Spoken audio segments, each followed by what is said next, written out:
My name's Angelo, and welcome to We Want Picks. This is the only channel dedicated to UFC fight picks and DraftKings lineups run by MMA insiders and professional fighters. Every week, I join Dan Kramer and Nick Newell, two longtime professional fighters that have fought at the highest levels on the planet, as well as Jacob Lyons, a skinny kid from Indiana. So join us every single week for our full fight card breakdowns, our individual fight card breakdowns, our betting guide, and our DraftKings lineups. Next up at UFC Vegas 30, we have Marcin Prachnio versus Ike Villanueva. Prachnio is 2-3 in his last five, coming off a win. Ike Villanueva is 3-2 in his last five, also coming off of a win. It's an interesting fight because neither one of these guys are fantastic. Prachnio came into the UFC undefeated. He was like the biggest prospect on planet Earth, just stopping everybody, came into the UFC and then lost 3 in a row by first round knockout. Just was not ready for that UFC level competition. He made some adjustments. His last fight, he looked really, really good. And that Roundtree fight, wasn't he a huge underdog? Wasn't that the one that everyone missed on? Yes. Well, yeah, but because he had just lost. Well, not me. I know I picked against Roundtree, but everyone else. I highly doubt it. Well, and he just lost 3 in a row by knockout. So, that wasn't looking too good for him, but he made the right adjustments. He had a solid win there. And then Ike Villanueva, terrible record. Not terrible, but depending on what site you go to. No, depending on what site you go to, there's more losses in there. Oh, I see. Yeah, because Sherdog has him at 18-11. Yeah, exactly.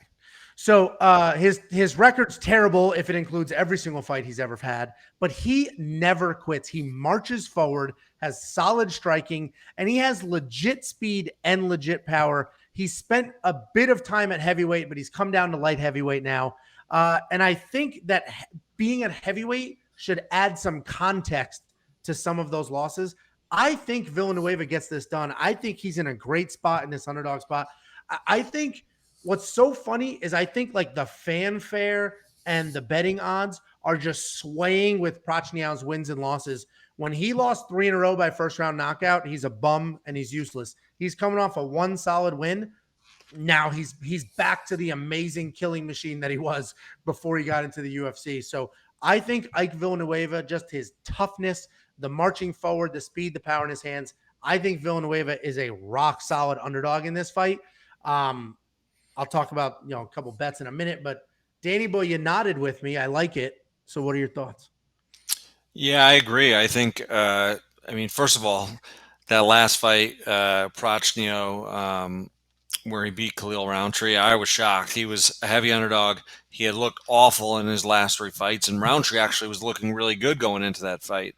And Prachnio surprised me. He looked much better early than I thought. He does have some power in his hands. But I think even in that fight, he got clipped by Roundtree and almost put away at one point. This is going to be a very different fight in the sense that Villanueva, like Roundtree was more of that Thai style, and he's got, a little bit in and out movement.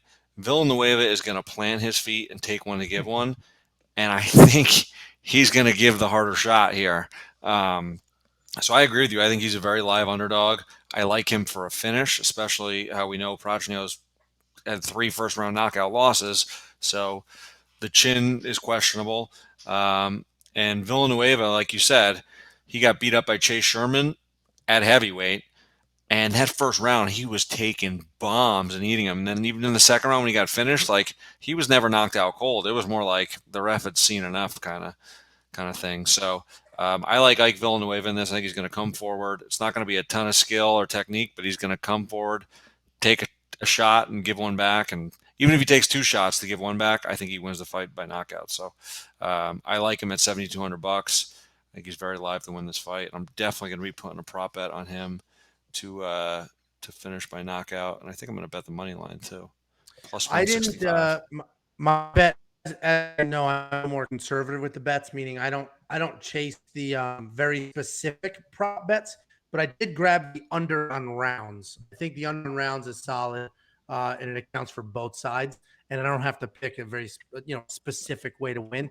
And the round lines are great because they're 2.5 rounds. That basically fight does not go the distance, except you'll get much better odds than fight does not go the distance.